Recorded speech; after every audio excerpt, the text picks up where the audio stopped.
¿ya? Y ahora vamos a compartir pantalla. Ahora, Sí, sí, profe. ok, gracias. Entonces, vamos a, aquí, presentación. Ahí está, flexión asimétrica. Entonces, tal como le decía, personas, listo. Sería cierto cuando nosotros tenemos una viga, pero si ustedes se fijan, una viga de sección rectangular ya no es una sección circular como lo que vimos la última sesión, ¿cierto? Y tiene sus apoyos, que significa que aquí es incapaz de ejercer, reaccionar con un momento, y tenemos cargado acá en el plano, si este es el eje de las X, este de la Y, este de la Z, está cargado, ¿cierto?, con una fuerza que está en el plano YZ. Y pasando por el centro, importantísimo. Esto es lo que le decía yo, si con una pendiente, ¿cierto?, un ángulo teta, que la fuerza está pasando por el centroide. Si eso no fuese así, estaría originando además una torsión y ahí se nos complica con una sección que no es circular. Si esta es una flexión asimétrica, pero pasando la fuerza por el centroide. Entonces, ¿cómo se trata este caso? Eh, digamos que tampoco es tan complicado. ¿Eh? Nosotros podemos descomponer esta fuerza en una componente que lleva a la dirección Z y la otra que lleva a la dirección Y, de manera que nosotros podríamos decir que F sub, ahí, en esa forma, ¿cierto? Ahí sería, si miráramos este perfil, ¿cierto? Lo cortáramos y lo menos, se vería así. Ahí está la componente F sub Y, está la componente F sub Z, que son componentes de la fuerza F, ¿cierto? Y el ángulo que acá es el ángulo teta. Acá está el eje de la Z, el que va para afuera. Acá está el eje de las Y, ¿cierto? Y el eje de las X no lo vemos porque está perpendicular aquí. O sea, este es el plano Z. ¿eh? Tal como aprendido a la nomenclatura, este es el plano Z. O sea, los esfuerzos que se originan así aquí son sigma sub Z y todo. Pero aquí se produce una cosa interesante. Tenemos 4 puntos aquí. Que es el punto A, este punto que está aquí arriba, el punto B, el que está acá abajo, el punto C, que está acá atrás, ¿cierto? No se ve aquí, y el punto D, que sería este punto, que está aquí al lado de la fuerza. Ahí, ese. Entonces, si yo les preguntara a ustedes, jóvenes, así por simple inspección, ¿cuál creen ustedes que es el punto más solicitado en tracción debido a la flexión que aquí? Nos damos cuenta que va a haber flexión en 2 planos. ¿eh? ¿Cuál sería el punto más solicitado en tracción?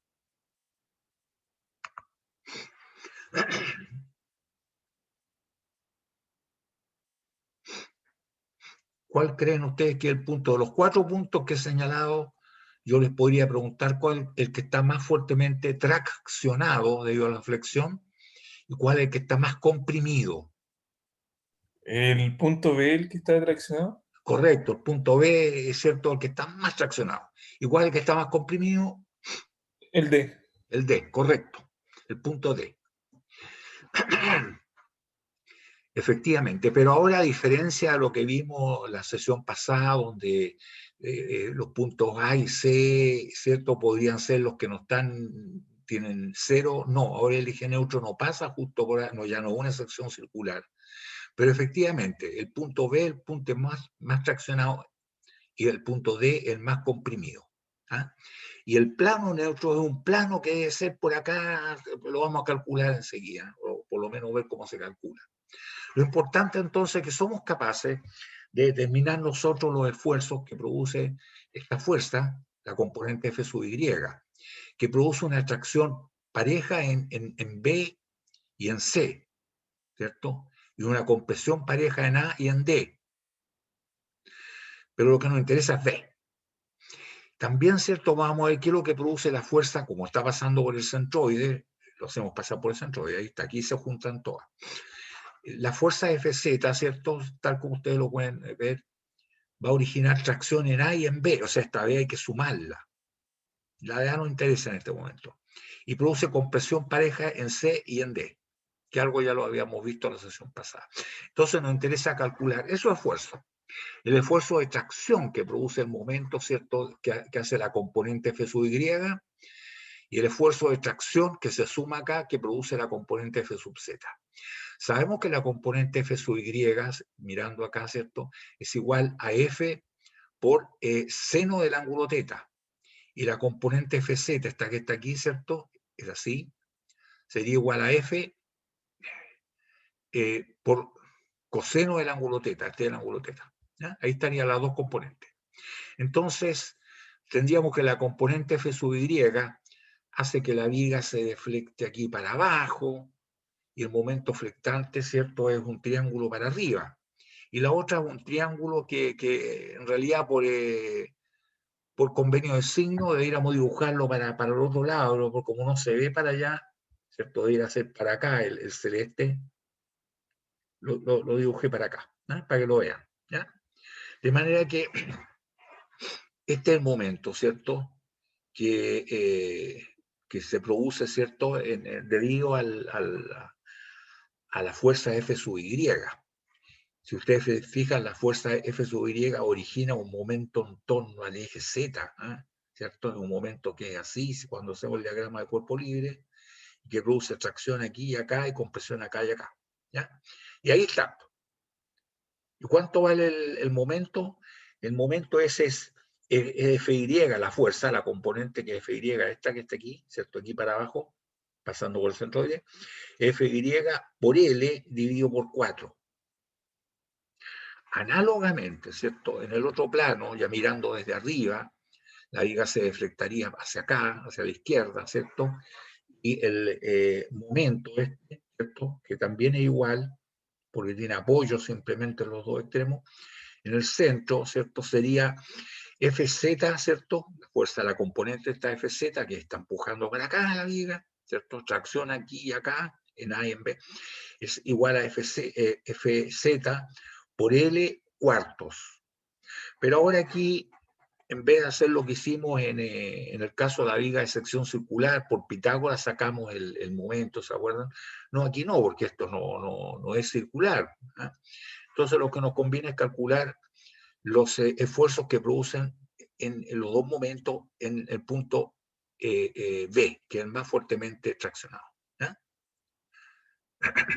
Entonces, nosotros teniendo acá los momentos y sacando los W ecuatorial, ¿cierto?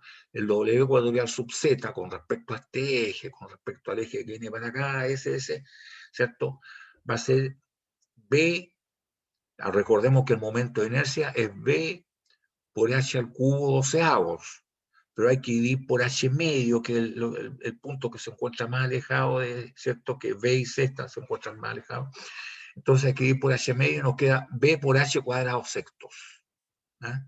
Al dividir por H medio. Análogamente, ¿cierto? El W con respecto al eje de las Y, ¿cierto? Va a ser al revés. Va a ser, ¿cierto?, la base que vale H por B al cuadrado sexto. Así, H por B cuadrado sexto. Entonces ya tenemos los W y tenemos los momentos. De manera que podemos calcular el esfuerzo que produce en B debido al momento que produce la componente F sub Y, y también podemos calcular el esfuerzo que se produce en B, claro, no solamente en B, en A y en B, pero nos interesa en B, debido a el momento que produce la fuerza FZ. Entonces, ¿cierto? Ahí estaría claro que necesitamos esos dos. Y el punto B sabemos que es el más solicitado en tracción, en ambos momentos, ¿cierto? Por lo tanto, ¿cierto?, el sigma que produce el momento en torno al Y es M sub Y partido por W ecuatorial sub Y, el M sub sigma debido al momento sub Z en el mismo punto B, estos dos son en el punto B, es igual a M sub Z partido por W ecuatorial sub Z. Y los dos septos se suman en ese punto, los dos se están sumando, ¿cierto? Perdón. Aquí, ¿cierto?, en el punto B se suman los momentos que, claro, en toda esta parte se produce el mismo esfuerzo, sí, sí, ok, pero este es el que nos interesa. Y en toda esta parte también se produce el mismo esfuerzo por la fuerza Fz, tracción, pero nos interesa B. Y esto es lo que estamos sumando. ¿Ah? El esfuerzo de tracción que produce el momento flectante debido a la fuerza Fy, nos interesa en B, y el esfuerzo de tracción que produce el momento flectante que hace la fuerza Fz, ¿cierto? Pero nos interesa solamente en B. Lo sumamos entonces, ¿cierto? Ya cuando una vez lo tenemos calculado ahí, ¿cierto? Ahora lo sumamos, ¿ya? Suman. Y, ¿cierto? Diríamos entonces que reemplazando esto, nos queda, ¿cierto? M sub Y, el que produce el momento en Z, M sub Y partido por el doble ecuatorial sub Y, más, ¿cierto? Este M sub Z partido por el doble ecuatorial sub Z, y podemos sacar factor común 3FL partido por 2B por H, y nos queda dentro seno de teta partido por B más coseno de teta partido por H. Y este es el esfuerzo, jóvenes, ¿cierto? Sumando estos dos, ¿cierto? Y reemplazando los W, ¿cierto? Ese es el esfuerzo que se produce en B. Y así somos capaces entonces de determinar el punto, primero por simple inspección, fue más o menos sencillo, darnos cuenta cuál es el punto más solicitado. Y ahí está el esfuerzo. Conocida la fuerza F, conocido el ángulo θ, ¿cierto? Y conocido las dimensiones del el largo de la viga y la base y la altura, nosotros perfectamente determinamos entonces cuánto al esfuerzo. Convengamos que esta fórmula que está acá, jóvenes, no es que haya que tenerla copiada, listo para llegar a reemplazarla, que es lo que se utiliza mucho en ingeniería, sino que esto salió de un análisis, como ustedes se dieron cuenta, un análisis en los dos planos. ¿Ah? El concepto es ese. ¿Ah? A mí no me gusta mucho cuando se aprende en la fórmula, ya esta es la fórmula mágica y uno la saca de un manual y quiero que está haciendo, no tiene idea. No, no, nos damos cuenta que lo que estamos haciendo, estamos sumando dos esfuerzos, ¿cierto? Que se producen por fuerzas en dos planos distintos, pero justo esos dos esfuerzos son de la misma naturaleza y en el mismo plano y se pueden sumar, y en el mismo punto. ¿Eh? Entonces los pudimos sumar. Y eso es. Ahí está la consecuencia, ¿cierto? Del momento que produce la fuerza Fz y más el esfuerzo que produce la fuerza, la componente F sub Y. ¿Eh? ¿Alguna consulta ahí, jóvenes? Profe, ¿Sí? tengo una duda que estoy con algo medio perdido. Por ejemplo, si en un ejercicio, en este ejercicio, por ejemplo, me preguntan a qué fuerza va a fallar, ¿ya? Nosotros, nosotros no consideramos que falla por cortadura o qué pasa con la cortadura acá. Claro, es buena la pregunta, pero justo es el tema que es la final, que es la teoría de falla. La primera pregunta que tú te vas a hacer, a ver, ¿de qué material está hecho esto? ¿Cierto? Entonces uno dice, mire, esto está hecho de hormigón. Ah, ya, el hormigón es un material frágil que va a fallar por tracción. ¿Sí? Pues si fuera un metal, que un material es dúctil, entonces te va a fallar por cortadura. Entonces habría que hacer la puntería, determinar el esfuerzo que es la parte débil. ¿Ah? Ah, ya, ya, ya. ¿Ya? Ese es el talón de Aquiles. A ver, ¿cuál es el talón de Aquiles? Este falla por tracción. Ya, listo. Se ubica entonces el esfuerzo más grande de tracción.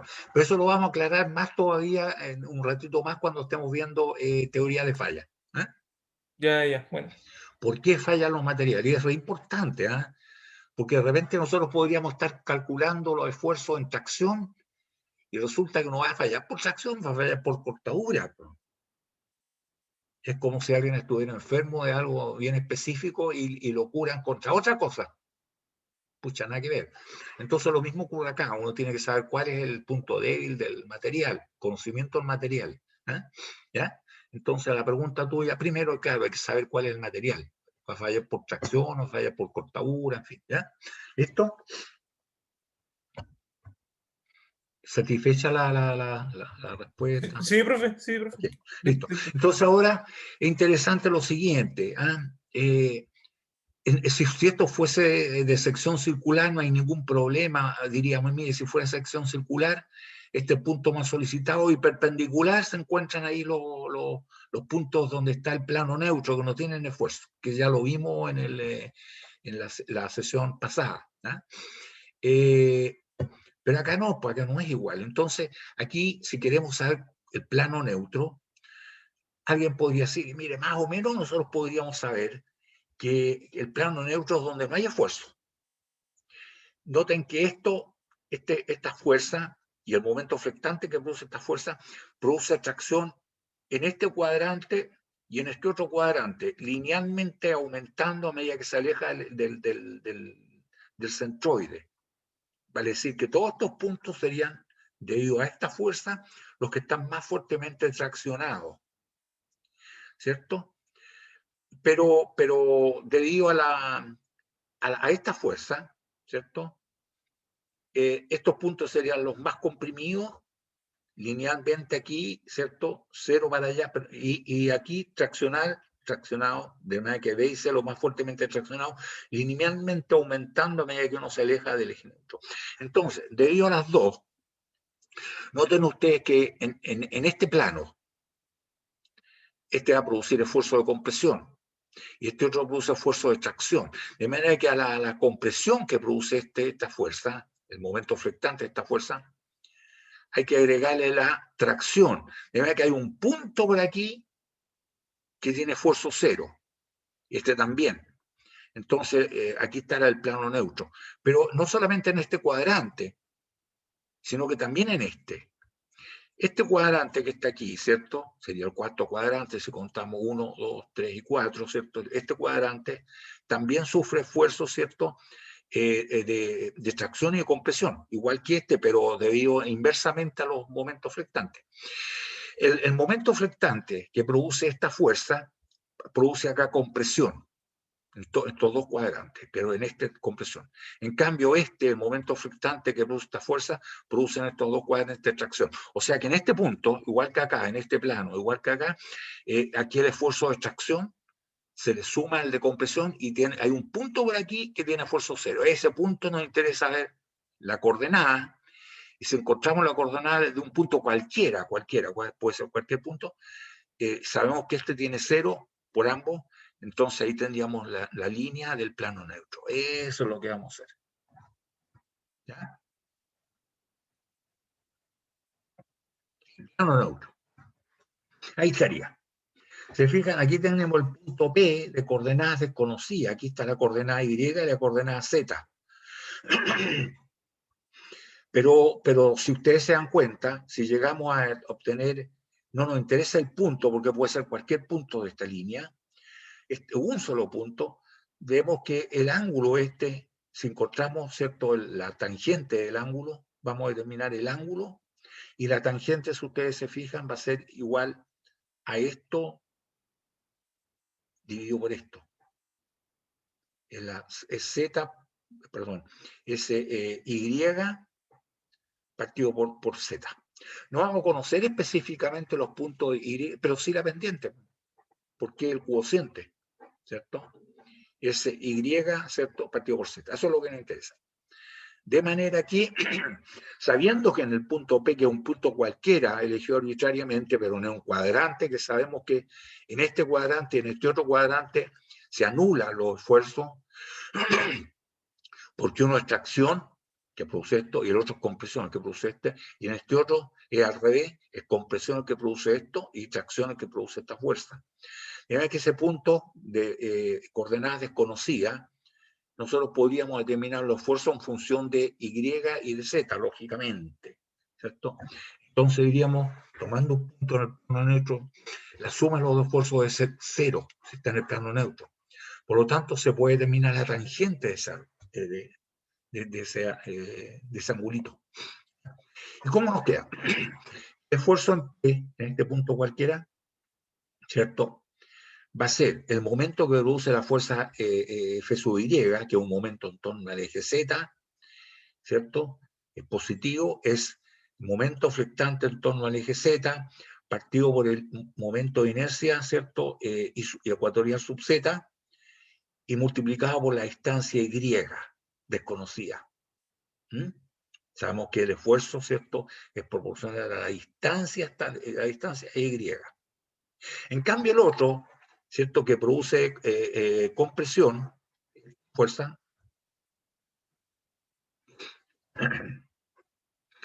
me corro acá. Claro. El otro que produce compresión, ¿cierto?, es, aquí tengo la mejor, a ver, no la puedo indicar. Ya. Esta va a ser entonces, esta fuerza, en torno al eje Y, es en momento flectante M sub Y, partido por el momento de inercia ecuatorial sub Y, y esto multiplicado por Z, no por la distancia más alejada, ¿cierto? No dividido acá por la distancia más alejada, sino que la distancia que se encuentra, la distancia Z. Entonces ahí tenemos el esfuerzo, pero este esfuerzo debe ser igual a 0, ¿cierto? Porque está en el plano neutro, entonces se supone el plano neutro. Así que tiene que ser 0. Lo que produce la atracción que produce uno y la compresión que produce el otro, debe ser 0. Entonces nosotros, como sabemos que tangente de alfa es igual, ¿cierto?, a Y partido por Z, Y partido por Z, aquí despejamos. Y partido por Z nos queda que es igual al momento flectante M sub Z partido por W ecuatorial sub Y, multiplicado, nos queda al revés, ¿cierto? Este pasa multiplicado para allá, y ecuatorial sub Z partido por el momento flectante sub Z. Ordenadamente podríamos decir M flectante sub Y partido por el momento flectante sub Z multiplicado por el momento de inercia ecuatorial sub Z dividido por el momento de inercia ecuatorial sub Y. Y ahí tenemos entonces no el punto, sino que las coordenadas del punto, sino que el ángulo. Y sabiendo que en el centro es 0, encontramos y trazamos el plano neutro. ¿Sí? No determinamos las coordenadas Y y Z, no, pero el ángulo es lo que nos interesa. Lo hicimos acá por la tangente del ángulo. Y así encontramos un punto, pero todos estos puntos que se encuentran aquí, todo esto, tienen entonces esfuerzo 0 debido a ¿quién? A esta fuerza que aparece acá. Ya sabemos que este es el punto más fuertemente traccionado, ya fuimos capaces de calcular el esfuerzo. Sabemos que este fue el más fuertemente comprimido, no lo calculamos, pero podríamos haberlo hecho. ¿Ya? El más fuertemente comprimido. Y que estos puntos no este y este, sino que ahora está inclinado acá el plano neutro, ¿cierto? Ahí está. Y ahí hemos tratado entonces, jóvenes, la flexión asimétrica con estos casos especiales, que esto es válido solamente si la fuerza pasa por el centroide, porque así ya no nos origina torsión, porque torsión en secciones que no son circulares no lo hemos visto, ¿cierto? Eso no lo hemos visto, ¿ya? No está contemplado dentro del curso. ¿Alguna consulta, jóvenes?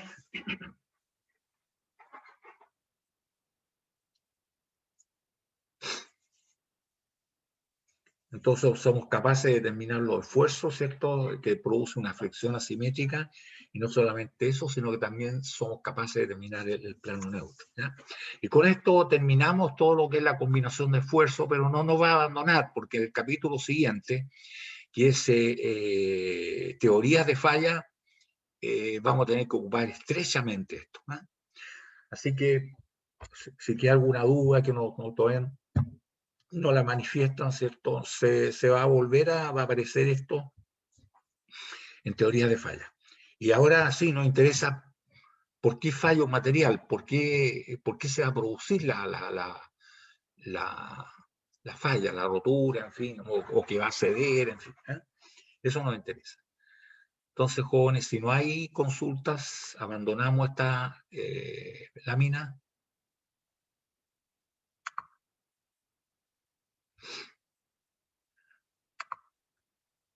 Y entramos a teoría de falla. Por favor, me confirman ustedes si realmente he cambiado de lámina o no. ¿Qué ven en pantalla ustedes, jóvenes, por favor? Se ve el PPT de teorías de falla. Ya, ok, gracias. Tenemos entonces, nos interesa entrar a este tema, este es lo último, esta es la parte final de la materia. Nos interesa ver, ¿cierto?, cuando un elemento estructural Él se ha metido en un estado de esfuerzos combinados, hay combinación. ¿Qué es lo que pasa en la mayoría de los elementos estructurales o órganos de máquina? En donde el esfuerzo de trabajo es producido por la combinación de esfuerzos simples, tracción, compresión, cizalla, en fin. Como generalmente ocurre en la realidad, se debe determinar los esfuerzos principales en el punto más solicitado. Hay que determinar, ¿cierto? Tal como lo hicimos anteriormente, por eso que se sirve directamente lo que vimos, la combinación, ¿cierto? La teoría, el punto más solicitado. Y después ver qué material es este, cuál es el punto débil, va a fallar por tracción o va a fallar por cortadura. ¿Ya? Efecto diseño, se trata de predecir un esfuerzo resultante a través de informaciones simples obtenidas, ya sea del ensayo de tracción o compresión, principalmente de tracción. O puede ser el ensayo de torsión también, ¿cierto? No sabemos que produce la cortadura, sabemos cuál es el esfuerzo que se produce, tal como en alguna de las teorías. Estas predicciones simples para estados de esfuerzos combinados son las llamadas teorías de falla. Son las teorías de falla. Hay muchas teorías de falla, pero las más interesantes son las clásicas, y en las clásicas yo diría no van a pasar más de 3. Existen varias teorías de falla en los materiales, las que son aplicables según el comportamiento y naturaleza dúctil o frágil. ¿Ya? Tenemos entonces que la primera, la teoría la más clásica y la que hemos aplicado desde el comienzo, es la teoría del esfuerzo normal máximo. ¿Ya? Nosotros siempre calculamos el sigma máximo, el sigma sub 1, y ahí determinan el factor de seguridad, en fin, pero puede que nos vaya por el esfuerzo de tracción máxima. Esta teoría, ustedes saben que es aplicable para materiales frágiles, que fallan por tracción. Está la otra teoría, que es la teoría del esfuerzo cortante máximo, es aplicable a materiales dúctiles. Está la teoría de la deformación normal máxima, que antiguamente se ocupaba, pero hoy en día ha sido sobrepasada por las otras. ¿Por cuáles otras? Por la teoría de la distorsión máxima. Distorsión. Enseguida vamos a ver qué es lo que es la distorsión. Porque nosotros podríamos decir, mire, esto es, aumentó, dilatación, esto es contracción, en fin. Pero ¿qué es lo que es la distorsión? Enseguida lo vamos a ver. Entonces, la energía que se utiliza para distorsionar un cuerpo, ¿cierto? La cantidad de energía es la que nos predice cuál es el esfuerzo limitante.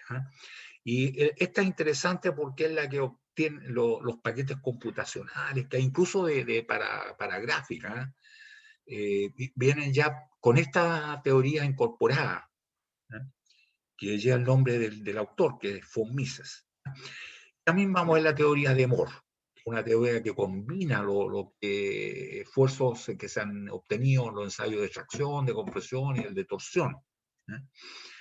Entonces, vamos a tratar las primeras 4 teorías que están ahí, son las más clásicas. ¿Ya? Entonces, vamos a la teoría del esfuerzo normal máximo, que es, la teoría es de Rankine. Los nombres que aparecen aquí son personas conocidas, ¿cierto? El ciclo Rankine en mecánica, la mayoría que son electricistas, pero también están los grados Rankine, entonces es posible que lo hayan escuchado en la física o en una de esas, en física lo podrían haber escuchado. ¿No?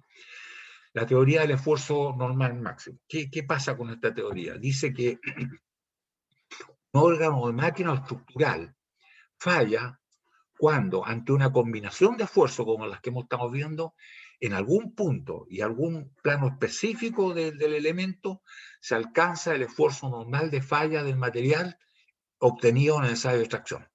Ese que ustedes han visto cómo se determina, ¿cierto? En ensayo de extracción, es el que a ver en qué punto se alcanza, cuando se alcanza ese esfuerzo que se obtiene en el ensayo de extracción, ahí va a fallar, ¿ya? Entonces, diríamos nosotros que si,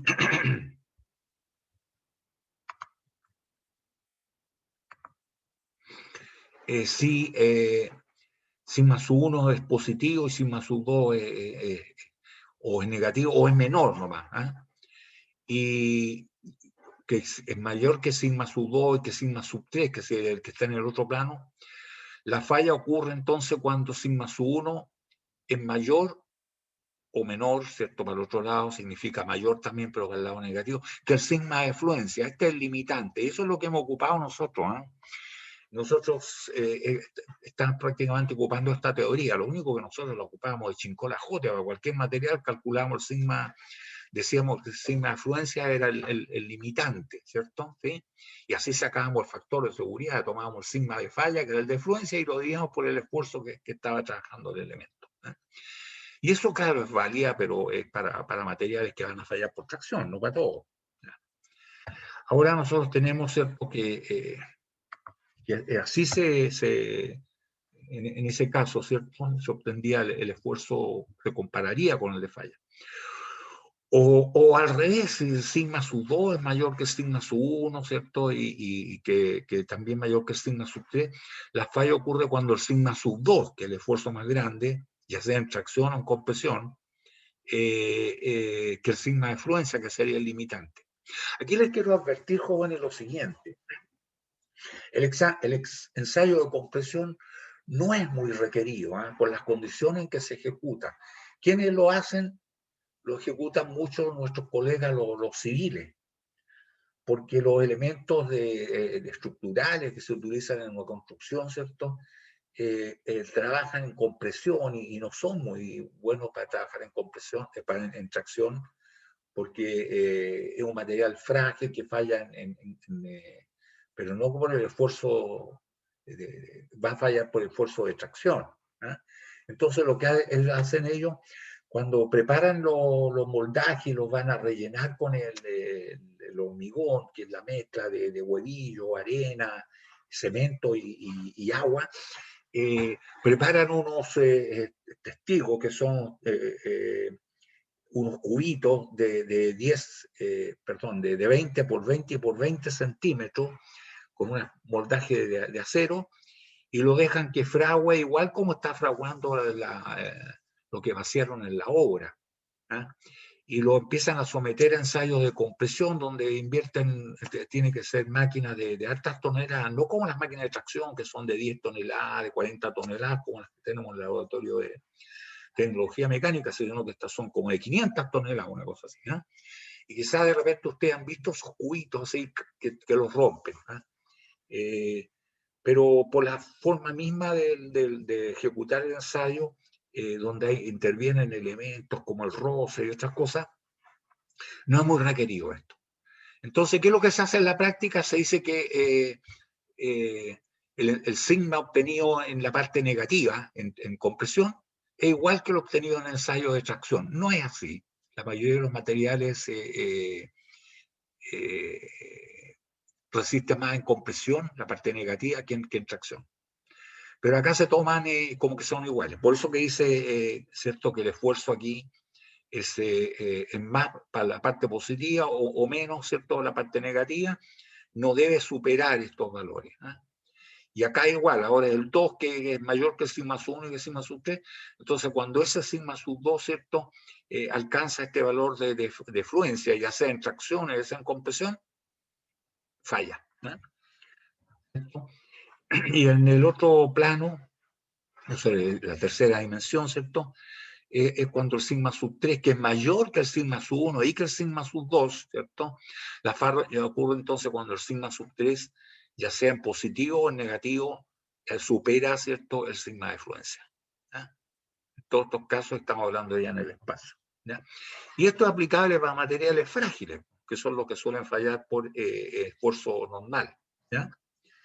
Y nosotros sabemos que el esfuerzo máximo, una vez que sepamos en qué plano se va a producir, ¿cierto?, de acuerdo a todo esto, sabemos que el sigma sub 1, sigma sub 2 es igual a sigma sub x más sigma sub y medio, ¿eh?, más y menos, más para el 1, menos para el 2, raíz cuadrada de sigma sub x menos sigma sub y medio al cuadrado, más el esfuerzo cortante tau xy al cuadrado. Lógicamente que esto es para el plano que hemos estudiado, ¿cierto? Si estamos hablando del 3, habría que estar metiendo el sigma sub z, que en fin, ¿ya? Eso entonces, y es la forma en que nosotros sabemos determinar los esfuerzos principales, ¿ya? Entonces, este esfuerzo principal, esto no debe superar ni en tracción ni en compresión, al sigma de fluencia, que se toma el mismo valor. ¿Qué significa eso? Cuando nosotros estamos hablando, supongamos el acero, el A3724 no debe ser mayor que los 24 kilogramos fuerza partido por milímetro cuadrado, ¿cierto? En tracción, ni tampoco va a ser menor que, significa más negativo que, los menos 27 kilogramos fuerza partido por milímetro cuadrado. ¿Eh? Entonces, mientras se mantengan dentro del rango de los dos valores que son los limitantes, esto no va a fallar. El valor ya máximo debido a toda la combinación donde hay cortadura, extracción, compresión, en fin, ¿ya? Entonces, en definitiva, para aplicar a la teoría está el Son-Rankine, que es aplicable a materiales frágiles, ¿cierto? ¿Qué tenemos que calcular? Los esfuerzos principales, que es una de las cosas que aprendimos al comienzo. ¿Eh? Los esfuerzos principales. Hay un punto donde los esfuerzos principales van a ser los más grandes. ¿Ya? Si nosotros graficamos esto, ¿cierto? Y está en compresión, aquí está la línea de los sigma, acá está la línea de los tau, grafica el tau, y en compresión el círculo de Mohr, ¿cierto?, es partiendo de cero, este es cero en el plano transversal a donde le estamos aplicando la carga en compresión, ¿cierto?, va creciendo a medida que aumenta la compresión, aumenta el círculo, siempre cero aquí, hasta que llega al valor limitante, este es el sigma de falla o fluencia, en compresión, ¿ya? Y aquí está el umbral de falla, este no pasará, que estamos hablando de estos casos, ¿cierto? No pasará. Y en tracción es para el otro lado, ¿cierto? En tracción acá tenemos el valor del sigma, ¿cierto? Si fuese el ensayo de tracción. Acá tenemos el tau, y a medida que aumenta la tracción empieza a aumentar, siempre aquí en este punto, cero, ¿cierto? Empieza a aumentar el diámetro del círculo, aumentar, y cuando llega aquí a tocar este valor, que es el sigma de falla, que es el de fluencia, ¿cierto? Cada uno dice que, oiga, ¿cómo va a fluirse esta cuestión? Su materia es frágil. Es el de falla. ¿Eh? Y aquí está el umbral de falla. Estos dos umbrales, ¿cierto?, tienen la misma distancia. La verdad es que este debe ser un poquito más grande que este otro, ¿cierto?, porque soporta más en compresión.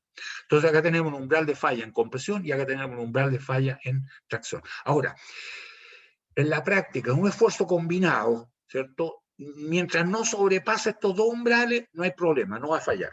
¿Ya? Esa es la idea. Uno para ensayo de tracción, de compresión. ¿Cierto? Este es el de compresión acá, y este es el ensayo de tracción. ¿Eh? Y ahí están los umbrales de falla. No pasará. Puede crecer todo lo que quiera, pero no debe pasar este límite. Entonces ahora, esto se puede graficar de la siguiente manera. Tenemos, ¿cierto?, que estar uniendo los dos. Aquí están los limitantes, si ustedes se fijan, los umbrales de falla se encuentran aquí, por lo menos el dibujo a la misma distancia. Esto es lo que decía yo, que en compresión un poquito más grande. Pero está igual, se toma en la práctica igual. Va a decir que acá está el esfuerzo, aquí está el cero, aquí está el sigma, está en una combinación de esfuerzo ahora. Este ya no es el ensayo de tracción ni el de compresión. Esto es una combinación de esfuerzo. Entonces tenemos nosotros que para este caso está justo a punto de fallar, donde sigma sub 1 igual a sigma de fluencia de falla y sigma sub 2 igual a 0. Para este otro caso, también está a punto de fallar, va creciendo el círculo Mohr, pero cuando, ¿cierto?, llega a sigma sub 1 igual a 0 y sigma sub 2 igual a menos sigma de fluencia, ¿cierto? Ahí está el umbral de falla, ahí está a punto de fallar.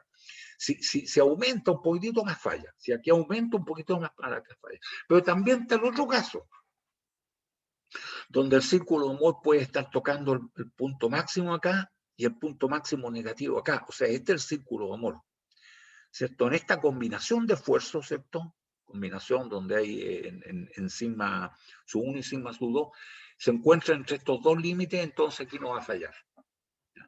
Si representamos gráficamente entonces las distintas condiciones, no en un diagrama como el círculo Mohr, sino que en sigma sub 2 versus sigma sub 1, ¿eh? Nosotros vamos a ver, ¿cierto? Y suponiendo que el sigma sub 3 igual a 0, no hay esfuerzo en el otro plano, nosotros vamos a ver entonces que se va a encontrar que este es el ámbito. ¿Eh? El ámbito de todo, aquí está sigma sub 1, acá está sigma sub 2.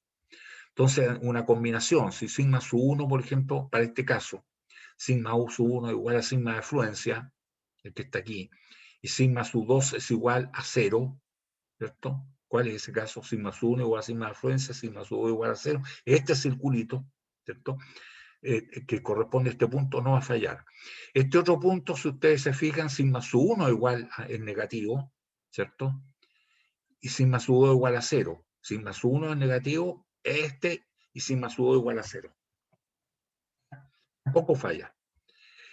Si tomamos este punto, es que sigma sub 1 es igual que sigma sub 2 y ambos son iguales a sigma de fluencia. Eso sería cierto que este círculo estuviera en este punto y fuera un punto. O sea, de diámetro 0. Que sigma sub 1 igual a sigma sub 2 y estaríamos en este punto. Esa sería esta situación. Este otro punto, ¿cierto? Sería que el círculo de Mohr, los dos son negativos, sigma sub 1 y sigma sub 2 son iguales, pero negativos, sería este punto, aquí. El círculo de Mohr sería un punto acá. En fin, ahí están todas las combinaciones, jóvenes, y podríamos decir que para esta teoría de Rankine, del esfuerzo normal máximo, mientras la combinación de esfuerzo se encuentre dentro de este cuadradito, no va a fallar. Lógicamente que lo que nosotros hacemos es llegar y achicar el cuadrado aplicándole un factor de seguridad. Decimos, mira, ya, mientras esté en este otro cuadrado más chico, ¿cierto? Que va a ser más chico que este, no falla. Si está ya en esta zona, chuta, no va a fallar, pero estamos con los dedos cruzados porque el factor de seguridad es muy chico. ¿Eh? Es levemente superior a 1. Entonces, mientras esté en este, nos limita, digamos, la zona donde podría la combinación de esfuerzos, ¿cierto? Producir falla por la teoría del esfuerzo normal máximo, la teoría de Rankine. Que es la más sencilla, la que más hemos estado aplicando. Y si ustedes se fijan, lo que había que calcular eran los esfuerzos sigma sub 1, sigma sub 2 y tau máximo, ¿cierto? Esos tres que sí los vamos a calcular. Después tenemos la teoría, ¿cierto?, del esfuerzo cortante máximo, que es la teoría de Tresca. La otra era de Rankine, esta es de Tresca. Este es el esfuerzo cortante máximo y sabemos que esta es aplicable. La otra era aplicable a materiales frágiles, que fallan por esfuerzo normal. Esta es aplicable a materiales dúctiles, como la mayoría de los metales que fallan por cortadura. ¿Y qué es lo que dice esta? La teoría se basa en los criterios de fluencia de los materiales dúctiles, aplicables a materiales dúctiles. Como causa del deslizamiento del material debido a esfuerzos cortantes, se deslizan los planos. Y lo que dice es lo mismo que dice la otra, pero noten algo que es importante. Dice, un órgano de máquina o estructural falla cuando ante una combinación de esfuerzos, como lo que estuvimos viendo en la sesión pasada y antepasada, en algún punto y algún plano específico se alcanza el valor de esfuerzo cortante de falla del material, la fluencia en cortadura, obtenido en el ensayo de tracción. Mire, si estamos hablando de cortadura y aparece el ensayo de tracción. Igual que en el otro caso, el ensayo de tracción, y aquí también, pero aquí dice el esfuerzo cortante, ¿cierto? De falla, que el de fluencia, obtenido en ensayo de tracción. Y nosotros sabemos que el esfuerzo, que el material dúctil que ensayamos en tracción, en realidad, mirando los planos, no falló tanto en tracción, sino más bien falló en cortadura. Por eso que se puso en la probeta que ustedes vieron, esos planos en 45 grados, y como la probeta era sección circular, se producía un cono, un cráter, así como... Y miraban la textura de la falla y era sedosa, significaba que era deslizamiento. En 45 grados se producía el cono, ¿cierto? Entonces, ¿cuánto es ese esfuerzo que produjo? Ya, entonces si uno va al círculo de Mohr del ensayo de tracción que está solamente para un lado, ese es el esfuerzo de tracción, pero como no falla por tracción, sino que falla por cortadura, nos damos cuenta que la cortadura corresponde al radio del círculo de Mohr y el radio es la mitad del diámetro, por eso que tomábamos el sigma de fluencia y lo dividíamos por 2. ¿Cierto? Por eso que lo dividimos por 2. ¿Ya? El esfuerzo cortante de fluencia en ensayo de tracción, fíjense bien, es entonces el sigma de fluencia dividido por 2. ¿Ya? porque el círculo de Mohr es de 0 por un lado, ¿cierto? Y el círculo crece para el lado derecho, y el diámetro corresponde al sigma de fluencia, ¿cierto? Que está en la abscisa, y en la ordenada y el tau de fluencia que corresponde al radio, que es la mitad. ¿Ya? Entonces eso es. Cuando dice un órgano o máquina estructural falla ante una combinación de esfuerzos, en algún punto y en algún plano específico se alcanza el valor del esfuerzo cortante de falla. ¿Cuál? Este, que igual al sigma de fluencia medio. Falla de fluencia obtenido en ensayo de extracción.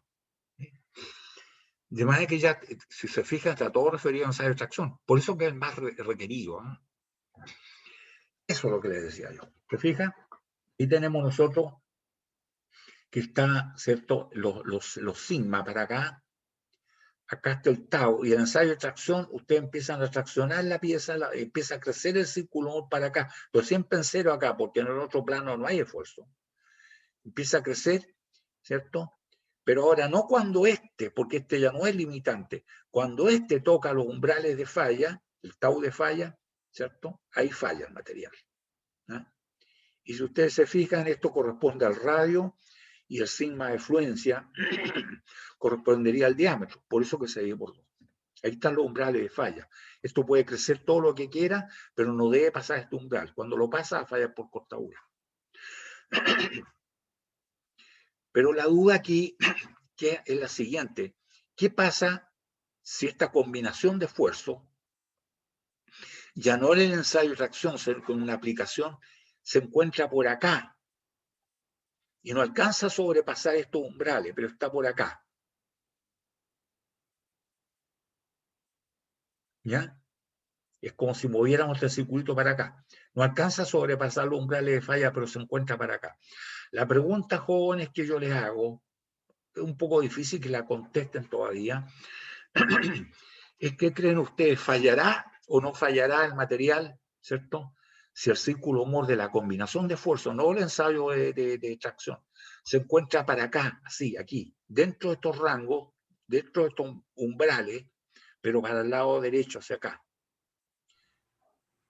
¿Qué creen ¿Va a ustedes? fallar por tracción, quizá? Pero el material es dúctil, va a fallar por cortadura. Entonces no va a fallar. Claro, o sea, no va a fallar, y ahí les pido disculpas, pero así tiene que ser. Uno no puede llegar y enseñar inmediatamente en el espacio. No se olviden que existe la tercera dimensión. Efectivamente, ustedes ven el círculo Mohr acá, ¿cierto? Y dicen, oiga, no está sobrepasando ¿cómo se llama? Los umbrales de falla. Cuidado, o sea, aquí está sigma sub 1 y acá está sigma sub 2. Pero también existe la tercera dimensión. Por lo tanto, existiría un sigma sub 3, que si el sigma sub 3 es igual a 0, el círculo Mohr entre 1 y 3 sería un círculo Mohr que estaría sobrepasando, ¿cierto?, los umbrales de falla. Entonces no hay que olvidarse de la tercera dimensión. ¿Y eso qué significa? Significa que no hay un círculo de Mohr. Hay 3 círculos de Mohr. Hay un círculo Mohr que es el que hemos estudiado nosotros en los planos X e Y. Pero tendrá que haber un círculo Mohr también entre Y y Z. Y tendrá que haber otro círculo Mohr entre X y Z. Entonces hay 3 círculos Mohr. Efectivamente, ¿cierto? El que estamos viendo, que se le mostré yo, que sería entre X y Y, estaría acá, no estaría sobrepasando. Pero entre X, ¿cierto?, y Z, sí, habría un círculo Mohr con y este sí que sobrepasó los umbrales. Entonces, de ahora en adelante nosotros deberíamos calcular el esfuerzo cortante, no como esa sola raíz cuadrada sigma sub x menos sigma sub y medio al cuadrado más tau x y al cuadrado, sino que habrían 3 círculos Mohr. Ahí estaría. ¿Se fijan? Aquí entonces, aquí está el círculo Mohr donde este sería sigma sub 1, este sería sigma sub 2, que lo sabemos calcular. Y este sería el radio, ¿cierto? El radio. Y el radio no va a sobrepasar los umbrales de falla. Y claro, ustedes se darán cuenta que el radio en realidad es igual que la mitad del diámetro, y el diámetro es igual a sigma sub 1 menos sigma sub 2 dividido por 2. Porque sigma sub 1 menos sigma sub 2 es el diámetro, dividido por 2 es el radio.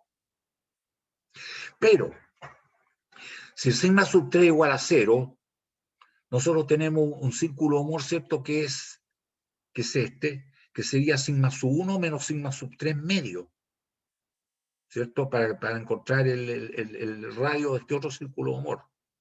Y finalmente este otro, entre 2 y 3, sería sigma sub 2 menos sigma sub 3 medio. Ninguno de esos tres debe sobrepasar los valores del tau de falla obtenido en el ensayo de extracción. ¿Ya? Entonces, ¿qué tenemos que calcular nosotros ahora para poder determinar esos radios que corresponden a los tau máximos de cada uno de los círculos de Moore?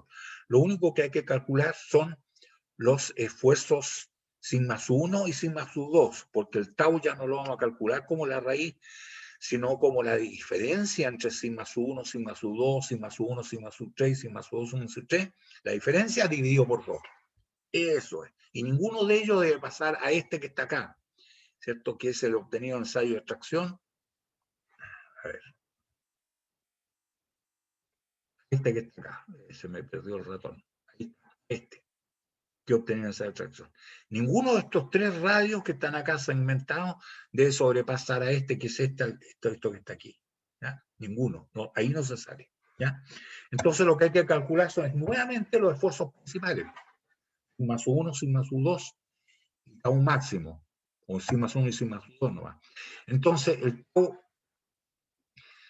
de trabajo de 1 debe ser menor o igual estaría a punto de fallar, sigma sub 1 menos sigma sub 2 medio, que es el radio. O que el tau de trabajo sub 3 sea sigma sub 2 menos sigma sub 3 medio, que es el otro radio, menor o igual se estaría a punto de fallar, ¿cierto? Y finalmente, ¿cierto? Que el tau de trabajo del 2 es el sigma sub 1 menos sigma sub 3 medio. Entonces serían los tres radios, ahí estarían, que ya no lo vamos a calcular como la raíz cuadrada, si se fijan ustedes, sino que tal como se ve en el círculo Moore, la diferencia de los sigmas dividido por 2. La diferencia de los sigmos del diámetro, y si lo dividimos por 2 es cada uno de los radios. Y cada uno de estos radios no debe sobrepasar al tau de falla, que es igual al sigma de fluencia obtenido en el ensayo de tracción, dividido por 2, que corresponde al tau de falla. De manera que si igualamos esto, ¿cierto? Lo comparamos con el tau de fluencia, entonces tendríamos, ¿cierto? Esto suponiendo que sigma sub 3 igual a 0, puedo tener los siguientes casos, que sigma sub 1 sea mayor que sigma sub 2, ambos positivos, por lo tanto el tau de trabajo sería sigma sub 1 menos sigma sub claro, menos sigma sub 3 sería el más grande, dividido por 2. El sigma sub 1 es mayor que 0, sigma sub 2 menor que 0, entonces el círculo Moore está tomando la parte positiva y la negativa. En ese caso, sigma sub 1 menos sigma sub 2 dividido por 2, en todos los casos sigma sub 1. Y en el otro caso, donde sigma sub 2, ¿cierto? Sigma sub 1 es menor que 0, ¿cierto? Y el tau de trabajo, en este caso, sigma sub 2 menos sigma sub 3 es medio. Esa siempre es la diferencia dividido por 2. Ninguna de ellas debe sobrepasar el tau de falla, que es el sigma de afluencia dividido por 2. Entonces, ¿cómo nos queda? Nos queda, ¿cierto?, que se obtiene aquí, en este caso, cuando uno representa el sigma sub 1, el sigma sub 2 versus sigma sub 1, ¿ah? Se obtiene el diagrama, en vez de ser un cuadrado, como en el caso Rankine, aquí se obtiene un hexágono, que se llama el hexágono de Tresca. Henry Howard Tresca, que vivió entre 1814 y 1885, ¿ah? Que es la teoría que se presta más para los materiales metálicos, ¿ah? Que fallan por cortadura. Sería esto. Nosotros graficamos de acuerdo a eso, ¿cierto? Nos quedaría que este es el ámbito de acción donde fallaría, ¿cierto? Por el esfuerzo cortante máximo. De manera que la combinación, mientras esté dentro de este rango, aquí, en este cuadrante aquí, no va a fallar. Pero acá sí que tenemos limitaciones. En esta parte estaría fallando, ¿eh? Entonces, aquí tenemos el hexágono, este caballero de 3K, donde tiene que calcular el esfuerzo cortante. Ahí están los limitantes para los esfuerzos que no deben sobrepasar estos umbrales de la afluencia.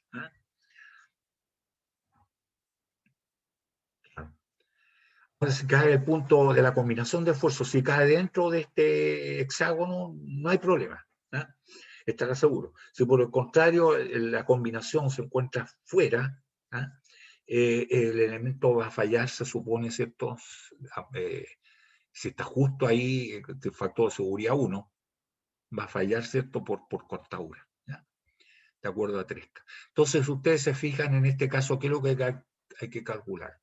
Hay que calcular sigma sub 1 y hay que calcular sigma sub 2. Y con eso ya tenemos, en el plano tenemos por lo menos el radio. Y si sigma sub 3 es igual a 0, ¿por qué? Porque sigma sub 1 y sigma sub 2 es son mayor que 0, o sea, estar para el lado positivo, habría que preocuparse el sigma sub 3. Sigma sub 3 es igual a 0, ya, entonces hay un círculo Mohr entre sigma sub 1 y sigma sub 3, y se divide por 2, y hay otro círculo Mohr que es más chico, si el sigma sub 2 más chico, entre sigma sub 2 y sigma sub 3. Pero ninguno de ellos debe sobrepasar, ¿cierto?, el valor. Entonces, en definitiva, lo que se debe calcular es los esfuerzos principales, sigma sub 1 y sigma sub 2, igual que en el otro caso. Y siempre vamos a terminar sigma sub 1 y sigma sub 2 en nuestro caso. Ni siquiera vamos a terminar el esfuerzo cortante con la raíz cuadrada, sino que para nosotros, para aplicar esta teoría, ¿cierto? Ocupamos los esfuerzos normales, principales, los restamos y los dividimos por 2. Y de ahí en adelante así vamos a calcular los radios del esfuerzo cortante máximo. Ahora está la teoría que está en desuso, porque fue superada por las otras, la teoría de la formación normal máxima, que es la teoría de San Venant. La deformación normal. Esta teoría está basada en la deformación normal elástica de los materiales, hasta donde se puede deformar elásticamente, ¿cierto? El épsilon, ¿cierto? Y dice, es lo mismo que las otras, dice, un órgano o máquina estructural falla cuando ante una combinación de esfuerzos, en algún punto, en una dirección específica, se alcanza el valor de la deformación normal máxima, el sigma de fluencia, ¿cierto?, obtenida en el ensayo de tracción. Y nosotros sabemos que en el ensayo de tracción, el sigma, ¿cierto?, aplicando la ley de Hooke, que es válida allí, ¿cierto?, sabemos que va a ser igual al sigma de fluencia dividido por el modo de elasticidad, ¿cierto? Porque el modo de elasticidad es igual al sigma partido por el épsilon, donde va que el épsilon es igual al sigma de fluencia partido por el modo de elasticidad, ¿ya?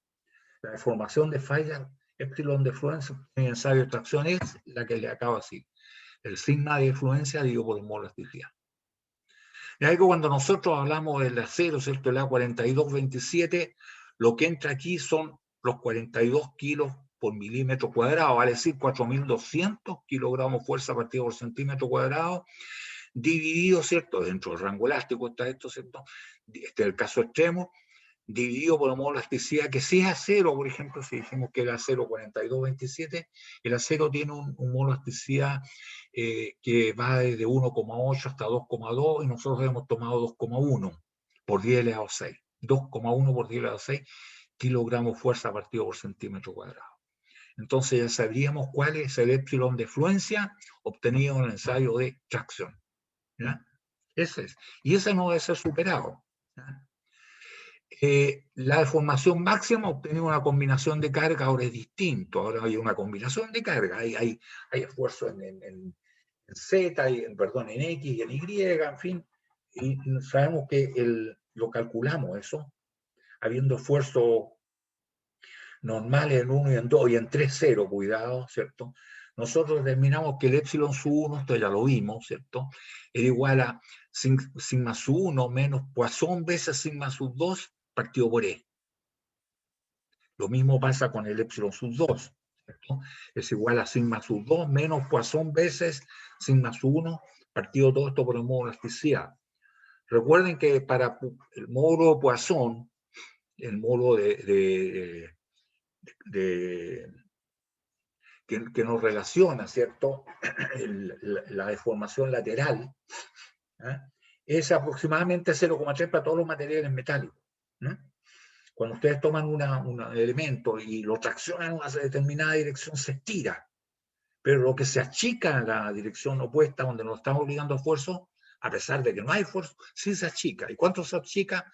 Pues son veces lo que se agranda en la dirección donde le estamos traccionando. ¿Eh? Eso es, el módulo. Y como es aproximadamente 0,3, para la mayoría de los materiales metálicos, varía pero poco, varía en la centésima y en la milésima. ¿Eh? Para los distintos materiales tan diferentes como el aluminio, con la fundición gris, con el acero, con el cobre, con el latón, con el bronce, en fin, varía pero muy poco, a diferencia del módulo elasticidad que sí varía bastante. ¿Eh? Pero el módulo Poisson tiene más o menos como 0,3. Varía en la centésima y en la milésima. El caso límite, cuando está a punto de producirse la falla, ¿cierto? Justo en ese caso, nosotros tenemos que el epsilon sub 1, ¿cierto? Más grande va a ser igual al epsilon de falla, que es este. ¿Eh? El epsilon de falla es este. Por lo tanto, ¿cierto? Y el epsilon sub 2 también sería, ¿cierto? En el caso límite sería el epsilon de falla, en los dos casos. ¿Ah? Entonces tendríamos que, nosotros esto lo calculamos, lo vimos, ¿cierto? Este el epsilon sub 1 es igual a sigma sub 1 menos Poisson veces sigma sub 2 partido por E, y el epsilon de falla es igual al sigma de falla partido por E. Se simplifica el E finalmente, ¿cierto? Nos queda, ¿qué es lo que vamos a tener? Sigma sub 1, sigma sub 2, Poisson, y el sigma de fluencia del material. Y en el otro caso, ¿cierto? Nos queda el sigma sub 2 menos Poisson veces sigma sub 1 partido por E, igual en el caso límite el sigma de fluencia partido por E. Está a punto aquí de producirse la falla con esta combinación de sigma sub 1 y sigma sub 2. Ahora, aquí es interesante ver las pendientes, porque nosotros diríamos, mira, sigma sub 2 es igual a sigma sub 1 partido por Poisson, menos sigma de fluencia partido por Poisson, ¿cierto? Y acá, ¿cierto? Se ve que sigma sub 2 va a ser igual a sigma sub 1 por Poisson más sigma de fluencia. O sea, si ustedes se fijan, tenemos que sigma sub 2 versus sigma sub 1, aquí hay la pendiente es 1 partido por Poisson, y acá, ¿cierto? Es Poisson. Entonces, si hacemos la representación, como en los otros casos, de un diagrama de sigma sub 1 versus sigma sub 2, que está en el ámbito de seguridad que no falle, nos va a resultar, ¿no? Las pendientes, conocemos las pendientes, por un lado es 1 partido por Poisson, 1 partido por 0,3, y la otra pendiente es 0,3, que es Poisson. Entonces nosotros tendríamos que, evaluando, ¿cierto? Sigma sub 1 igual a sigma de fluencia y sigma sub 2 igual a 0, ¿cierto? Nos quedaría así, ¿cierto? Esa es la ecuación. Finalmente nosotros la podríamos graficar esto. ¿Ya? Al graficarlo nos queda esto. Ahí está Poisson. En un caso, la pendiente, ¿cierto? Es Poisson, en este caso, y en cambio en este otro es 1 partido por Poisson. Ahí están las dos pendientes que teníamos, ¿cierto? ¿Sí? Uno partido por Poisson y el otro es Poisson. Entonces nos queda esto, donde aquí, esta distancia de aquí hasta acá es sigma de fluencia partido por 1 más Poisson, y en este otro que está acá, que es más grande, por lo tanto se divide por algo más chico, es sigma de fluencia, este que está aquí, ¿cierto? Pero partido por 1 menos Poisson. Cuando ustedes dividen algo por algo menor que 1, se agranda, eso es lo que ocurre. Y nos queda entonces esta pendiente que está aquí, es Poisson partido por 1. ¿Ah? Poisson partido por 1. En cambio, esta otra pendiente es 1 partido por Poisson, que son las dos pendientes que se dedujeron de estas ecuaciones. ¿Ah? Y este sería el ámbito de acción de la teoría esta de Saint-Venant, que es la teoría de la deformación normal máxima. Si nos fijamos, no vamos a alcanzar a ver la de von Mises, que es la última, la dejamos para la próxima clase, pero si ustedes se fijan, la Rankine es esa, la teoría del esfuerzo normal máximo es esta. podríamos decir que la teoría de Tresca es más conservadora porque era un hexágono, ¿cierto? Siempre era más conservadora, más cuidadosa. Pero esta de San Benán, en algunos casos más audaz, en todo este cuadrante es más audaz porque permite que haya una combinación en esta parte, que Rankín no la permite, pero el Rankín dice que tiene que estar dentro de esto. En cambio, esta podría ocupar toda esta parte. Aquí es más audaz, pero acá es más conservadora. Rankín es más conservadora, ¿cierto? Porque Rankín permite aquí, en cambio, San Benán, que la teoría de la deformación normal máxima, no lo permite. ¿eh? Entonces, en esta parte es más audaz, en esta parte es más conservadora. Aquí es más conservadora que Rankín y aquí es más audaz. Y convengamos que siempre esta teoría es más audaz que Tresca, que Tresca limita, ¿cierto?, a este hexágono de Tresca. ¿no? Entonces, nos pilló la hora, jóvenes, y la última teoría que nos falta ver, a todo esto la San Benán ya no se aplica, se ve superada por las otras teorías que se dan. La última teoría que nos corresponde ver en detalle es la teoría de von Mises, ¿eh? Es la de la energía de distorsión. ¿eh? Un poco para salir del empacho, ¿sabes qué es lo que es la distorsión, cierto? Bueno, la teoría dice que un cuerpo sometido a un estado de esfuerzos combinados fallará cuando la energía de distorsión, es decir, la energía asociada al cambio de forma al material, y ahí no está diciendo algo, distinto a la energía asociada a cambio de volumen del mismo. Esa es la energía de dilatación, se llama, ¿eh? Que mantiene la forma, acá se distorsiona, para decir se pierden los ángulos. ¿eh? Alcanza el valor de la energía requerida para hacer fluir una probeta del mismo material obtenida en el ensayo de tracción. ¿eh? Entonces, se puede decir que la energía total de deformación es igual a la energía, ¿cierto?, de dilatación, de volumen, ¿cierto?, más la energía de distorsión. Y para tener más clara la película, ¿cierto?, podríamos decir que, se fijan, la energía de formación, es U, es igual a la energía producida por el cambio de volumen de dilatación, y además la energía producida por la distorsión. ¿ya? Ahí está la energía, porque en el ensayo de tracción, ¿cierto?, ese es un triangulito dentro del rango elástico. Esa es la energía, la encerrada bajo la curva, energía por unidad de volumen. Y eso, ¿cierto?, es igual a ese sigma multiplicado por epsilon, sí, pero dividido por 2. Ahí está dividido por 2. Y si ustedes se fijan, aquí está sigma, ¿cierto?, multiplicado por epsilon, y epsilon es sigma dividido por e. Por eso que aparece sigma al cuadrado, que es sigma por epsilon dividido por 2. Este es el área encerrada bajo la curva, que es un triángulo en la parte elástica. ¿eh? Eso lo obtenido en el ensayo de tracción, y esa es la energía total de deformación. Entonces, tenemos que aquí está la energía de dilatación, ustedes están tirando por sigma 1, sigma sub 2, sigma sub 3, ¿cierto? Y esto no cambia de forma, es un cubo con dimensiones más grandes nomás, ¿cierto? Y en cambio, esa es la dilatación, y en cambio esto es lo que se llama la distorsión. Ahí está la distorsión. Si tenemos esfuerzos cortantes, esto va a perder su forma. ¿eh?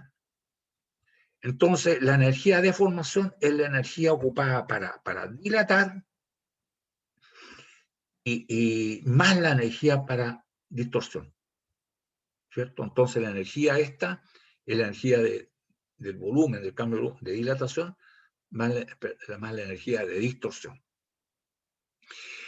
El von Mises nos habla entonces de esta energía que va a ser igual a la energía total de deformación menos la energía de dilatación.